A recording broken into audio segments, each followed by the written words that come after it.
Shabby! Capital, my dear Watson. Let us return to our humble abode.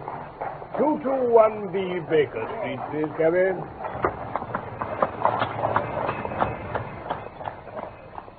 From London, we present The Missing Three-Quarter, a play for radio by Michael Hardwick, based on the short story by Sir Arthur Conan Doyle. The Missing Three-Quarter. Things had indeed been very slow with us. I had learned to dread such periods of inaction, for I knew by experience that Sherlock Holmes's brain was so abnormally active that it was dangerous to leave it without material upon which to work. For years I had gradually weaned him from that drug mania which had threatened once to check his remarkable career, but I was well aware that the fiend was not dead, but only sleeping. Therefore I blessed the hour, on a gloomy February morning, some 7 or 8 years ago, that a telegram arrived at Baker Street with an enigmatic message to break that dangerous calm, which brought more peril to my friend than all the storms of his tempestuous life.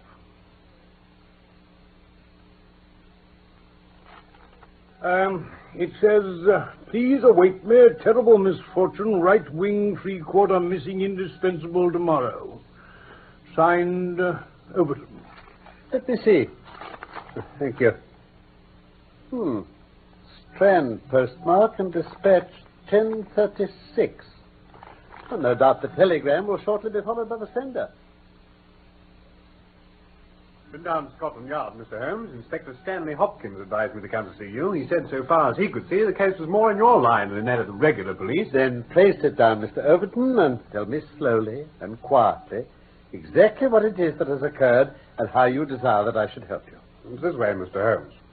I'm the skipper of the Cambridge 15, and Godfrey Staunton is our best man. Tomorrow we play Oxford. Yesterday we all came up and we settled at Bentley's private hotel. At 10 o'clock I went round and saw that all the fellows had gone to roost. This morning the porter comes to me in a great state of agitation. Mr. Overton, sir. Good heavens, man, what on earth's the matter? It's Mr. Staunton, sir. He's gone. Gone. His room's empty. His bed's not been slept in. I don't follow you. How's things here? Oh, yes, they're still in his room, but he went off last night, sir. He did towards the Strand with another fella. I see him go. What other fellow? Rough-looking chap with a beard. He called here with a note from Mr. Staunton. I took it up to him. I thought he was going to faint after he'd read it. Faint? Yes, he fell back in his chair as if he'd been poleaxed. I give him a drink of water. And then he said it was all right, and he'd come down here where the fellow was. Then they had a few words, then off they went towards the Strand. Almost running they were, sir. And what did you do when you heard this, Mr. Overton? I wired to Cambridge to find out if anything had been heard of him there. Could he have got back to Cambridge? Yes, there's a late train, but no one has seen him. Incredible. Just before the varsity match. What did you do next, then? I wired to Lord Mount James. Why, to Lord Mount James? Godfrey's an orphan. Lord Mount James is his nearest relative. His uncle, I believe. Indeed? Well, this throws new light upon the matter. Lord Mount James is one of the richest men in England. So I've heard. Godfrey's his heir, and the old boy's nearly 80. Cram full of gout, too. They say he could chalk his billiard cue with his knuckles. Oh, poor fellow. He's an absolute miser. Have you heard from Lord Mount James? No. Well, I have a clear day, and I shall be happy to look into the matter. Now, let us step round together to this hotel and see if the porter can throw any fresh light upon things. Can you describe the man with the beard for me? Well, he was about 50. Not a gentleman, but not a working man, if you see what I mean, sir. What state would you say this bearded man was in? Calm? Excited? Oh, he's very pale. Very pale indeed. And I did notice, when I give him the note to take up, his hand was shaking something terrible. Did you take any other message to Mr. Staunton? Yes, sir. Telegram. What time was this? Oh, it was about 6. I took it to him in his room. Were you present when he opened it? I waited while he wrote the answer. Did you take the reply? No, sir. He said, all right, porter, I'll take this myself. What did he write it with? A pen, sir. Have you, by any chance, the pair of telegraphic forms on which he wrote this message? Yes, sir. Here they are, sir. Good. They haven't been used since. Thank you. Now then, if I hold this form up to the window... See anything? It's a pity he didn't write in pencil. I rejoice to perceive, though, that he wrote it with a double-pointed quill pen. And I can hardly doubt that we'll find some impression upon his blotting paper. I think the time has come for us to visit our missing gentleman's room. Yes, I fancy this is what we're looking for. Hold it up to the mirror, Mr. Holmes. Oh, that's unnecessary, Mr. Overton. The paper is thin and the reverse will give the message. You see? Stand by us, for God's sake. So these 6 words are the tail end of the telegram which Godfrey Staunton dispatched a few hours before his disappearance. Stand by us, for God's sake. Sounds pretty desperate, Holmes. Evidently, he saw a formidable danger approaching from which someone else could protect him. Us. It says stand by us. Yes, Watson.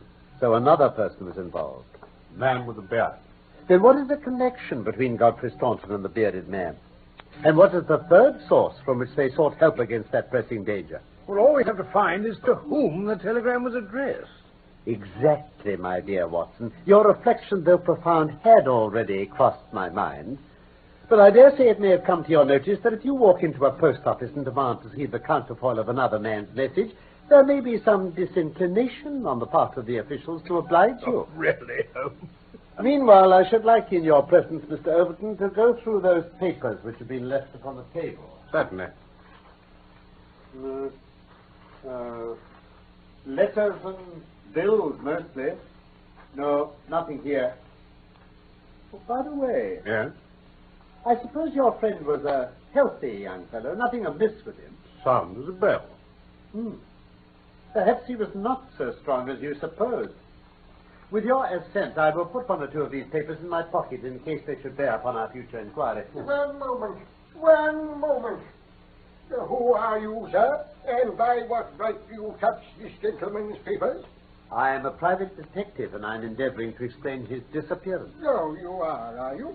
And who instructed you, eh? This gentleman, Mr. Staunton's friend, was referred to me by Scotland Yard. And who are you, sir? I'm Cyril Overton, sir. Then it was you who sent me a telegram. My name is Lord Mount James.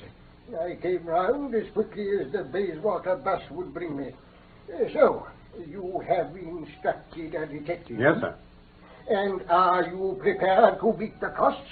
I have no doubt, sir, that my friend Godfrey, when we find him, will be prepared to do that. But if he's never found, eh? Answer me that. In that case, no doubt his family will... Nothing of the sort, sir. Don't look to me for a penny. No, not a penny. I am all the family that this young man has got, and I tell you that I am not responsible. You understand that, Mr. Detective? I quite understand your position. Perhaps you don't quite understand mine. Godfrey Staunton appears to have been a poor man. If he has been kidnapped, it could not have been for anything which he himself possesses. The fame of your wealth has got abroad, Lord Mount James, and it is entirely possible that a gang of thieves has secured your nephew in order to gain from him some information as to your house, your habits, and your treasure. Heavens, sir, what an idea. I never thought of such villainy. What inhuman rogues there are in the world. But Godfrey is a fine lad, a staunch lad. Nothing would induce him to give his old uncle away. I'll have the plate moved over to the bank this evening. And in the meantime, spare no pains, Mr. Detective, to bring him safely back. As to money, well, so far as a fiver or even a tenner goes, you can always look to me.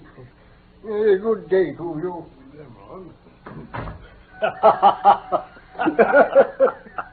Generous old soul. Well, Mr. Holmes, what's next?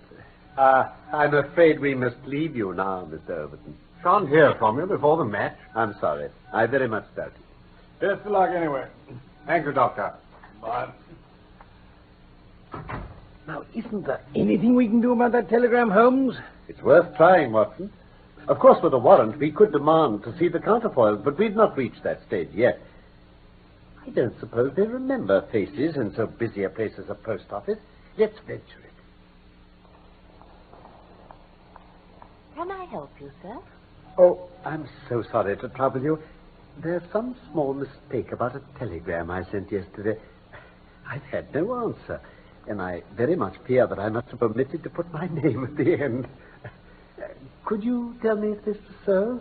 What time was it, sir? A little after 6. And whom was it to? Oh, the last words in it were, "For God's sake." I'm very anxious at getting no answer. Oh, let me see. Ah, here it is. Oh. There is no name at the end. Oh. Then that, of course, accounts for my getting no answer. Oh, well, good morning, miss, and many thanks for having relieved my mind. Good morning.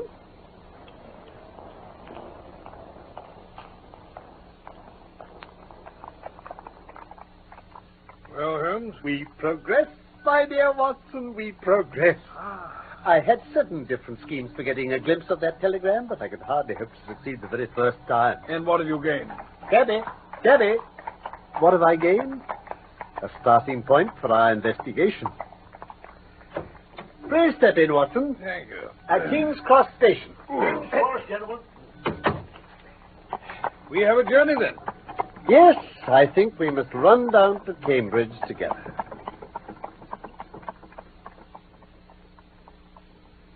Dr. Leslie Armstrong? I have heard your name, Mr. Sherlock Holmes. I am also aware of your profession, one of which I by no means approve. In that, Doctor, you will find yourself in agreement with every criminal in the country. May I introduce my friend, Dr. Watson? How do you do, sir? Of course, I am delighted to meet one of the heads of our profession. Mr. Holmes, so far as your efforts are directed towards the suppression of crime, they must have the support of every reasonable member of the community, though I cannot doubt that the official machinery is amply sufficient for the purpose.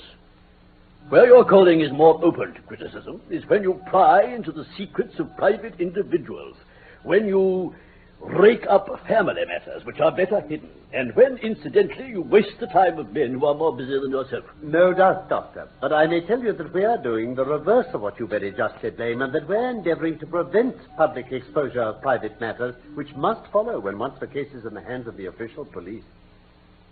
I have come to ask you about Mr. Godfrey Staunton. What about him? You know him, do you not? He is an intimate friend of mine. You're aware that he has disappeared? Indeed. He left his hotel last night. He has not been heard of since. No doubt he will return. Tomorrow is the varsity football match. I have no sympathy with these childish games. The young man's fate interests me deeply since I know him and like him. The football match does not come within my horizon at all. I claim your sympathy, then, in my investigation of Mr. Staunton's fate. Do you know where he is? Certainly not. Was Mr. Staunton a healthy man? Absolutely. Did you ever know him ill? Never. Then perhaps you will explain this receipted bill for 13 guineas paid by Mr. Godfrey Staunton last month to Dr. Leslie Armstrong of Cambridge. I picked it up from among the papers on his desk. I do not feel that there is any reason why I should render an explanation to you, Mr. Holmes. Very well. If you prefer public explanation, it must come sooner or later. You would really be wiser to take me into your complete confidence. I know nothing about it. Did you hear from Mr. Staunton in London? Certainly not. Dear me, the post office again. A most urgent telegram was dispatched to you from London by Godfrey Staunton at 6:15 yesterday evening, and yet you have not had it. I shall certainly go down to the office here and register a complaint. I'll trouble you to walk out of my house, sir. And you can tell your employer, Lord Mount James, that I do not wish to have anything to do either with him or with his agents. Dr. Leslie Armstrong is certainly a man of energy, Watson. I have not seen a man who, if he turned his talents that way, was more calculated to fill the gap left by the illustrious Moriarty. Yes, but what happens now? Oh, my poor Watson. But if you would engage a room in that little inn just opposite Armstrong's house, I may have time to make a few inquiries. Holmes, where have you been all this time? Oh, here and there. Ah, what's that? Let me see now.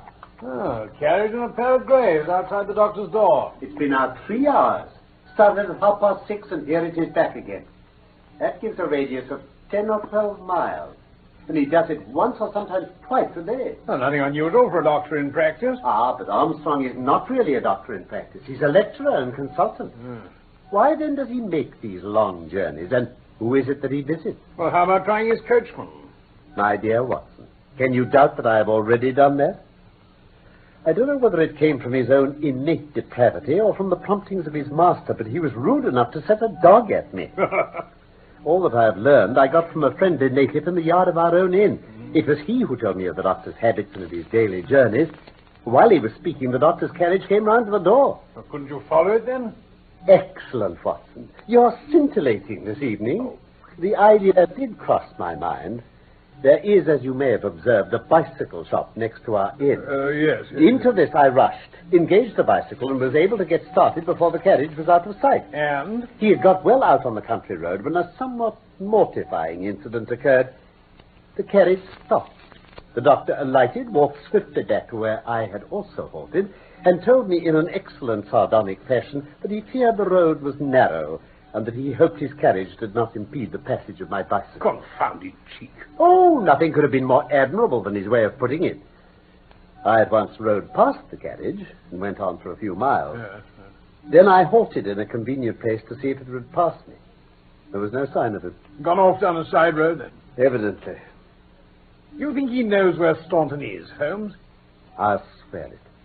And if he knows, then it'll be our own fault if we cannot manage to know also. No, I shall not be satisfied until I have made the matter clear. I fancy a good deal may depend upon what the morning will bring. More coffee, Holmes? No, thank you, Watson. I've had a note from the doctor. Oh, yeah? Listen to this. Sir, I can assure you that you are wasting your time in dogging my movements. No spying upon me can in any way help Mr. Godfrey Staunton, and I am convinced that the best service you can do to that gentleman is to return at once to London and to report to your employer that you are unable to trace him. Yours faithfully, Leslie Armstrong. That man has the cheek of the devil. An outspoken, honest antagonist is the doctor. Oh, well, he excites my curiosity. I must really know more before I leave him. I say, the carriage is at his door now. Ah? There he is, stepping into it. Yes. He's glancing up at our window now. Holmes, supposing I try my luck on the bicycle? Oh, no, my dear Watson. With all respect to your natural acumen, I do not think that you're quite a match for the worthy doctor. Oh, I think that possibly I can attain our end by some independent explorations of my own. You're not going to leave me twiddling my thumbs in this place again, are you? Hang it all. I'm afraid so. Oh, but dash it, Holmes. But I hope to bring back a more favorable report to you before nightfall. Very well, Holmes. I only hope you do. A blank day, I'm afraid, Watson. A blank day. Oh, I might have known it. Where have you been? Having got the doctor's general direction, I visited all the villages upon that side of Cambridge. I've covered some ground, I can tell you. Chesterton, Histon, Waterbeach, Oakington. Oh, what doing? Comparing notes with publicans and other local news agencies. Nothing. Oh, by the way, is there a telegram for me? Oh, yes, sure. Ah. I opened it. I didn't understand it, though. It says, ask for Pompey from Jeremy Dixon, Trinity College. Mean anything to you? Oh, it's clear enough. It's from our friend Overton in answer to a question from me.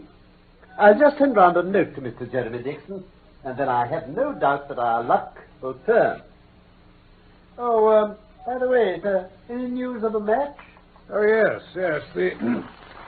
The local paper has an excellent account in its last edition. Oxford won by a goal and 2 tries. Do you want to hear anything of it? I'll just read you the last sentence. The defeat of the Light Blues may be entirely attributed to the unfortunate absence of the crack international, Godfrey Staunton, whose want was felt at every instant of the game. Then our friend Overton's forebodings have been justified.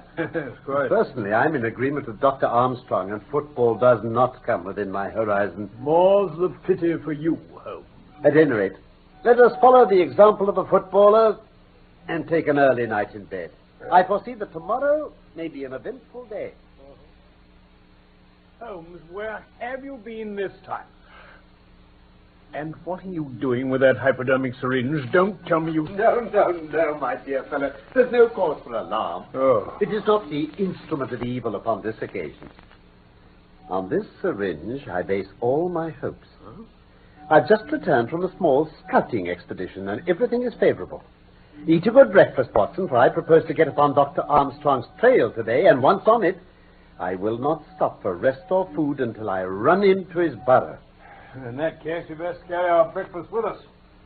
He's making an early start. The carriage is at the door already. Never mind. Let him go. Let him go? He'll be clever if he can drive where I cannot follow him. Or when you've finished, come downstairs with me, and I'll introduce you to a detective who is a very eminent specialist in the work that lies before us. What on earth? Let me introduce you to Pompey. Pompey is the pride of the local drag hounds. No very great flyer, as his build will show, but a staunch hound on a scent. Well, Pompey, you may not be fast, but I expect you'll be too fast for a couple of middle-aged London gentlemen, so I'll just take the liberty of fastening this leather leash to your collar. Now, boy, come along and show what you can do.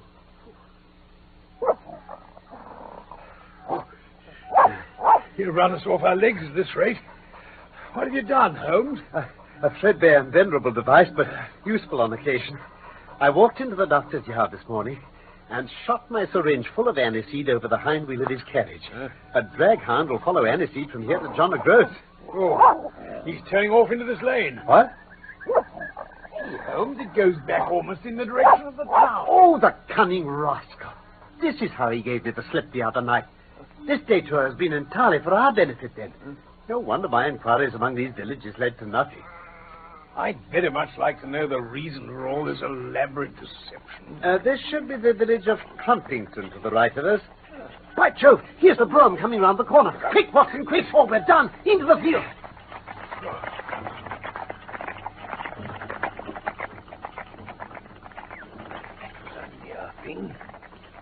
Did you get a glimpse of Armstrong there? Yes, I did.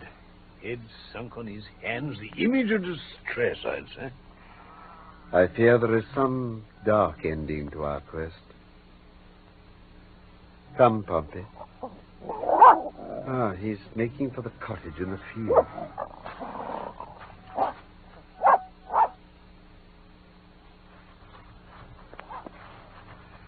Now we shall see what we shall see. Listen, what's that? The doctor is coming back, Holmes. That settles it. We must see what it means before he comes.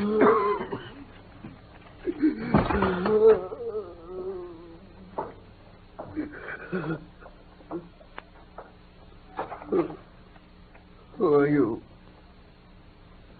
Are you Mr. Godfrey Staunton? Yes. Yes, I am.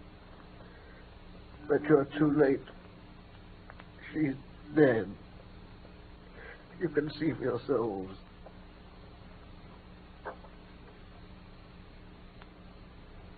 She was very beautiful. And very young. Consumption, Holmes. Without a doubt. We did our best to keep it from everyone. Once a whisper gets about.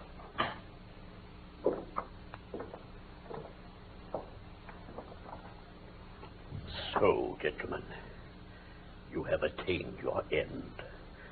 You have certainly chosen a delicate moment for your intrusion.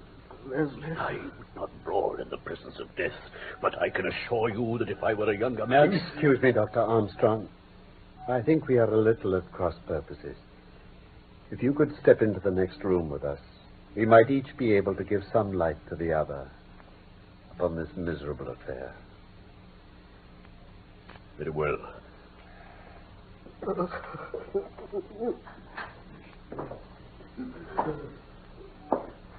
Well, sir? I wish you to understand in the first place that I am not employed by Lord Mount James, and that my sympathies in this matter are entirely against that nobleman. When a man is lost, it is my duty to ascertain his fate. But having done so, the matter ends, so far as I'm concerned. If, as I imagine, there is no breach of the law in this matter, you can absolutely depend upon my discretion and my cooperation in keeping the facts out of the papers. Mr. Holmes, you are a good fellow.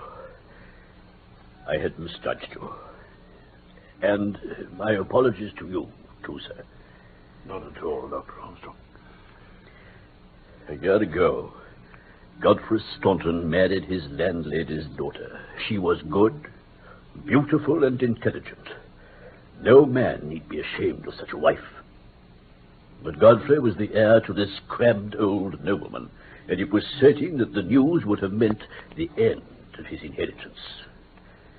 I did all I could to help him to keep things straight. Thanks to this lonely cottage and his own discretion, Godfrey has, up to now, succeeded. But at last, there came the terrible blow of this virulent illness. The poor boy had to go to London to play this match, but he could not get out of it without explanations which would expose the secret. He sent me a wire imploring me to do all I could. This was the telegram which you appear to have seen. I did not tell him how urgent the danger was, but I sent the truth to the girl's father, and he very injudiciously communicated it to Godfrey. The result was that he came straight away and has remained kneeling at the end of her bed until this morning death put an end to her sufferings. That is all, Mr. Holmes. I'm sure that I can rely upon your discretion and that of your friend. Yes, indeed, sir. Come, Watson. Let us be on our way.